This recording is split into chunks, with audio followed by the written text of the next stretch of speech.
Hey, Tim Hughes here. I'm the CEO and co-founder of DLA Ignite. With me today, I've got Brady Dahmer, and we're going to be talking about his book. And the book is called, and I want to get this right, Blind Spots, How to Prepare for What You Don't See Coming. And it's the marketing edition that we're going to be talking about. Brady, where can people find you?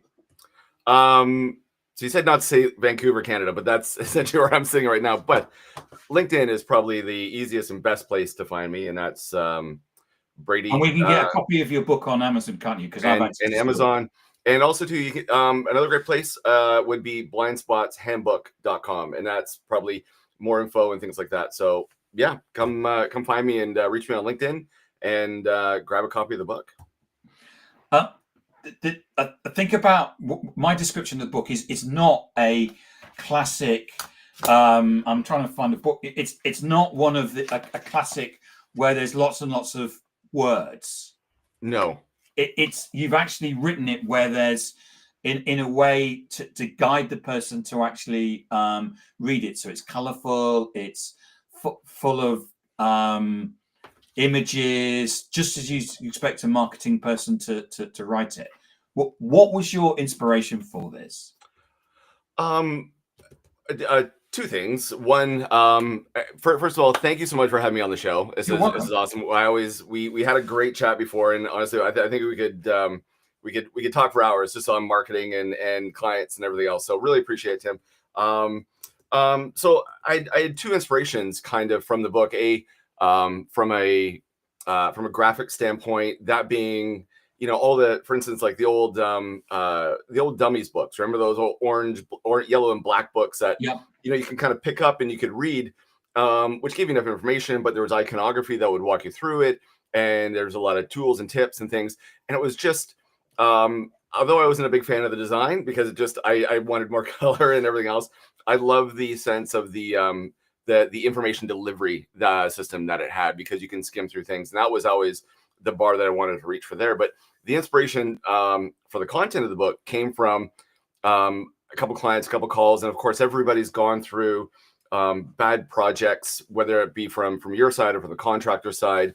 And I had a couple friends that sort of went through some really bad sort of, let's call them projects with contractors. And they reached out to me and asked me what my thoughts on how to fix it. And I just realized that there's sometimes a gap of information, because just a simple question would have solved some of these big problems for them. But one of the biggest issues is that they didn't know what questions to ask. Mm-hmm. So I was like, I bet there's a lot of those out there. So I started fishing around all of my friends and, my friends, past clients, say, hey, what is your worst project story when dealing with a client, or from a creative contractor, like a copywriter? It's like working with a marketing agency, or all those things. And it's just there was a kind of a huge gap in knowledge between kind of theory that we kind of stuff that we learn in school to to actually business. So this is kind of a book of all the hard lessons I learned. And I gotta say, the original title of the book was "I Wish I Knew That Before I Started," kind of thing. And that's really where it was, is in sharing. The content of this book is about sharing all those hard lessons that both myself and my colleagues have made, all the hard lessons we've had to learn, whether or not be through paying out money for certain projects or hiring the wrong person, or all those sort of things that will kind of tank or make a project kind of go south. And that was so in that, I thought, hey, why not write a book of all the sort of problems we've ever run into, so that we can help alleviate that and help educate people on how not to do things, but then pack it full of all of the, for each one of the insights, how might I actually approach this problem, or what do I do in this situation? So it's like 25 years of lessons learned and tools and tips on how to do projects a lot more productively, get more out of your team, get more to your project, and that kind of thing. Because just by looking at the index at the front of the book, what you take us through is the what you call internal prep. So that's about doing all the research that you need. So talk us through that, because that's the foundation, isn't it, of even before, because I think quite often what we do is that we see a task, and of course we run off and do the task rather than doing all the groundwork first and foremost. No, and I've been using this analogy as of late, and so yeah, the way great insight there of the way the book is laid out, or from an information standpoint, is from the very beginning of the project to like the very end of the project, and it's split into kind of 4 chapters. You know, before you even think about hiring, creative consultants, get your own sort of house in order kind of thing. Like learn, who are your competitors, learn who your target clients are, what your messaging, what your branding. You can find those, you can hire people to help those out, but do a little bit of sort of house cleaning and get things sorted before you start hiring people, because depending on when you want that project executed, you kind of want to have stuff ready and organized and to go, because I cannot count how many times we've asked clients for a logo or for some other materials or logins to a website, only to have that person be on vacation or they're not working at the company anymore. And so all of these little things can just, whittle away at the time for when the project goes live or when you kind of need it completed by. So the first part is kind of having your house in order. And then it's kind of like hiring, I go through hiring the right people. You talk about hiring the right team, don't you, next? Yeah. And then, it's the first part is really about understanding, for all the small, maybe to start this off, is this book is really written to help small business entrepreneurs, anybody who's got, even a side hustle, for them to kind of understand what's going on. So it's written for them because I figured that I could offer the most value for them, because I feel they have the kind of most amount to lose, whether or not be, time and money. And so it's written in that vein. So I kind of, I go through those first steps of, if you don't know who your target client is or who your competition is, a designer's not going to be that effective, or branding agency is not going to be that effective if you don't understand, what it is that you need done and for who. So doing that research is so key. I touch on it lightly, but you can honestly hire people to go in more. ChatGPT is a fantastic way to do that competitive analysis and that competitive research. But what I kind of one of the analogies I use as of late is like when you're playing any kind of sport, let's just say American football or European football, you need to know what's happening on the other side, what plays the other team makes, and what their setup is. Because if you don't understand, again, that's competitive analysis, where the opportunities are, you're always just playing defense, and that's just, you're pouring money into it. It's just you're just pouring money into a money pit. You might as well just be burning it, because marketing is there for you to stand up and for you to keep moving forward. And if you don't know what actions to take and what moves to make moving forward, it makes it really difficult for anybody to do, from a creative consultant side. It's really tough for us to do our job and kind of reach maybe the milestones or goals that you have for those marketing projects, for the, whatever goals you have for it. So so you talk about how to collect your assets, know about your password, your passwords, and one of the things that you also talk about is actually having a project brief. Yes, because I was approached by a brand to do some influencer work for them, and we got on the call, and their first question was, how much? And I said, how much for what? Yeah. And they said, oh, we don't know. Yeah. Said, well, what do you want me to do? Yeah. Yep. I can write you an article. I could I could do something on my podcast. Yep. You could sponsor my next book, but what do you want me to do? And they went, oh, we don't know. I said, do you have a project brief? He said, no, we've not written that yet. Yeah. Yep. Again, it's a little bit of waste of your time and energy and effort in that situation. It's kind of like, a contractor showing up on site when there's no blueprints there, right? There's nothing there, and you need to know what that objective is. And even, I even go as far as when it comes to, let's just take a house building analogy, but a really great creative brief not only has, all the details, I'd say it's like drafting up a really great blueprint, knowing where everything is, but also a really great brief will give insight to maybe where it needs to be and where it's going. So for instance, if you're laying a foundation, are you just going to keep your house like a 1-story house, or do you have, aspirations to build, another floor on it, or a garage next to it? And understanding what that, what your marketing timeframe looks like and works, you can then sort of maybe start piling or, bringing more into it. And there's a bigger vision for all of it as well. So you can, And that's really what creative teams are there for, is help you envision and sort of see your ideas and help you realize them for the future. So that's a really great creative brief, which is so key, which has all of the things, which also to the competitive analysis, who you are, what your brand is, but also what I've also asked clients are, what are the needs to have, what's the kind of like the must-haves, the should-have, and the nice-to-haves kind of thing, right? So depending on their budget, we kind of add some stuff in, and that's kind of, big picture. It'd be nice to have 10 stores, but maybe let's just focus on one for the time being.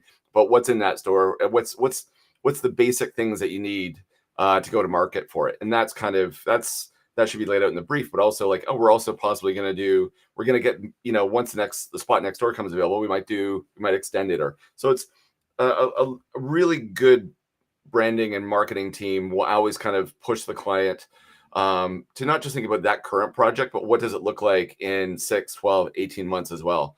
So that's really key for any kind of and then in the next section, when you talk about building the team, you talk about, have you seen their portfolio, have you spoken to their clients and that, but you also go on to probably the most important part, which is, how is it going to be paid for? And you yes. talk about the difference of a retainer or per project, or is there commission and the payment terms and stuff like that, because so often that's missed. It is, and also a lot of in the book I give the sort of like the pros and cons of each, because sometimes somebody will come to you inevitably, like the amount of times I've been, being a designer and be able to kind of produce packaging or a website or any kind of other materials an entrepreneur might need. We always get asked, being like, would you take this in trade, or would you like stocks in the company? All of these sort of different payment options, which some are good and some are bad. Some are, I shouldn't say good and bad.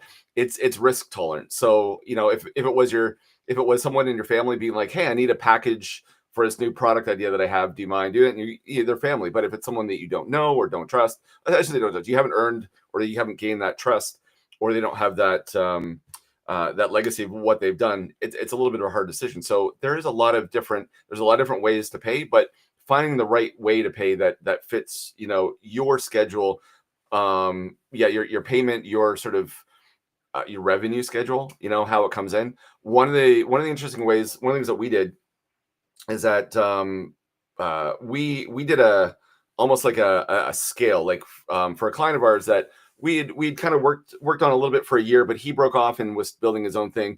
But he said, hey, can you guys help me with our branding? I don't have a lot, but this is, we're expecting this revenue within the next 12 months. So we actually scaled the payment. So the first payment was very small, but over the 12 months, it grew to where the final amount that was billed equaled it out. So it was almost like the invoicing scaled month over month as revenue came in for them, with with the final payment being the largest, but also it paid for everything, beforehand. And it was great because we were able to kind of work with them in a way that was really comfortable, and they also could grow. So they weren't, as you know, marketing and branding and design is always very front heavy for any, for everybody. It's a very big, very important, but very big expense up front. So there's a few different ways for you to kind of balance out what that is. And just different contractual ways you can get paid. And the third section, you talk about running the project. And I think it's you make such an important point about getting stuff in writing. I mean, you actually have the heading, don't you? If it's not in writing, it doesn't exist. Yep. There's no such thing as a gentleman's agreement. Nope, no, not at all. And I've got a personal story on that as well, and I'll give an insight and sort of like what we do. So 15 years ago, I got burned because I was working with a client. We were very friendly because it was a larger project. And the last question I asked was, as we're finalizing this very large brochure for them, I asked them over the phone. I was like, hey, is everything good?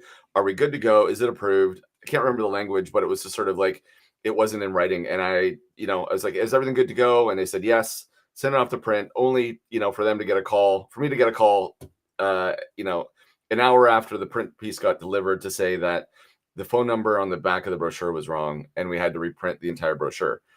that print cost was $15,000 originally. The printer gave me a little bit of discount at 9, but still that was $9,000. That was a $9,000 signature that I missed for that, right? So there was all the revenue from that project gone because I didn't get it in writing, and that's such an important thing is like, and this is, goes into my kind of tips and sort of the, best practices is that use email. Don't, we communicate. The only time we communicate on like text or WhatsApp or Facebook Messenger is just when it's kind of quick and easy. But if it's a change request or anything like that, and some clients message me or WhatsApp me, I will literally take that content from that text and copy it into a body of an email, because email you have a chain that you can follow up, you can search on.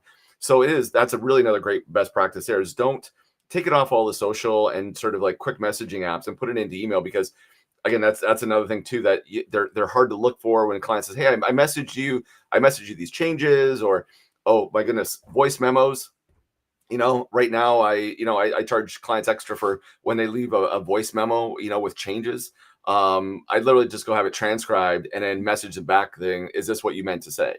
And so it's just, you have to find ways to make things easily trackable so that on both sides, everybody knows where the project stands, everybody's good to go. And then, there's no, texting and messaging is all very conversational, versus I find email is very business oriented. It's in writing then, right? So there's no mistake. Yeah. And you also then have the final section is about the project wrap. And I think having a review about in leadership, it's usually called an after action review, which is it's not a post-mortem, because a post-mortem is where something goes wrong. But it's about having that review of what did we do, could we have done it better, because we only learn from feedback, and so well maybe we should do this better next time.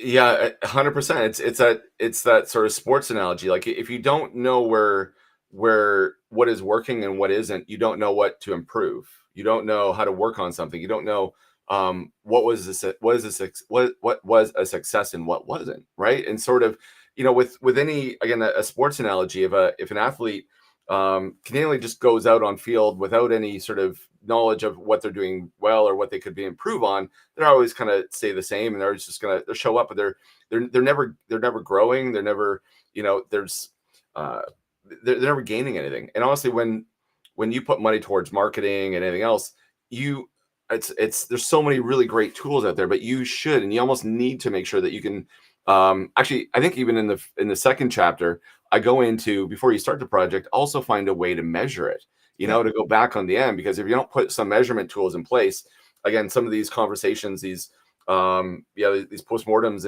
and the conversation afterwards, they're a little bit meaningless.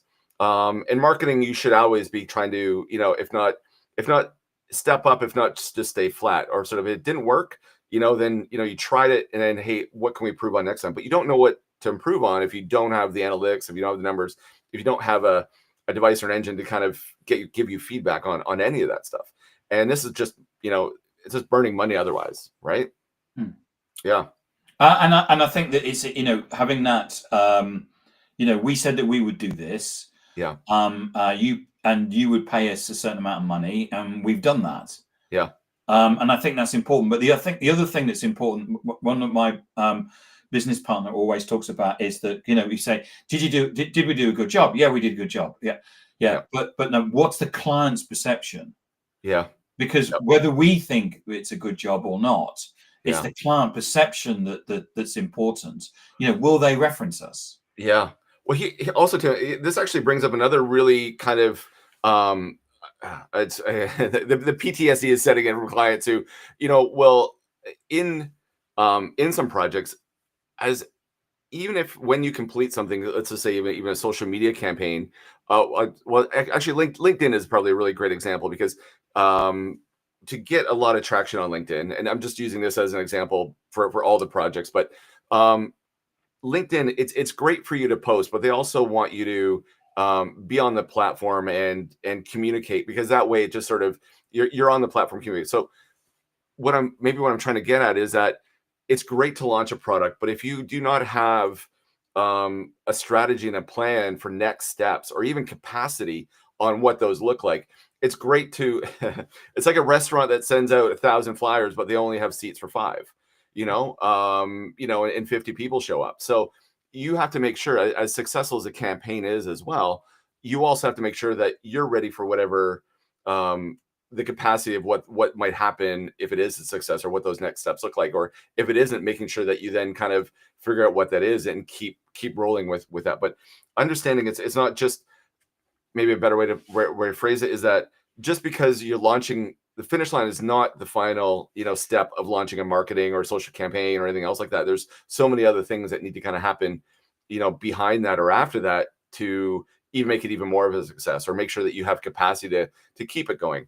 And that's such a really big thing as well. Just making sure on all levels that you know what you're getting into, when you do launch something. And that is also a huge thing when launching it, to making sure that you've got enough people on staff to answer the phones or whatever that might look like, but know what maybe the results of the campaign are. And that's really key, because we've seen that go horribly wrong, where we put out a campaign only to get messages from people that we know being like, hey, we haven't heard back from this person, we've messaged them twice based on this campaign or whatever else. How do we get in contact with them? And so just know what make sure you have the capacity and the budget to left over for whatever that looks like for next steps. So don't blow it all in, just on one thing, but work do. Hence, that's why strategy is in place, because you can notch things out and kind of spread it out, and you understand what the steps are. Brady Dahmer, thank you so much for coming on, talking about your book. Have you got a copy there that you can hold up? Or? I do. Excellent.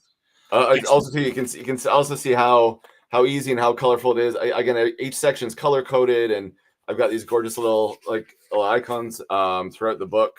But that's and it's called Blind Spots: How to Prepare for What You Don't See Coming, the marketing edition. And you can get a copy of that on Amazon, can't you? That's correct. Yes. And where can we find you? BradyDahmer.com on LinkedIn, and BlindSpotsHandbook.com is my URL. Excellent, Brady. Thank you so much for coming on and talking about it. I love the book. It's less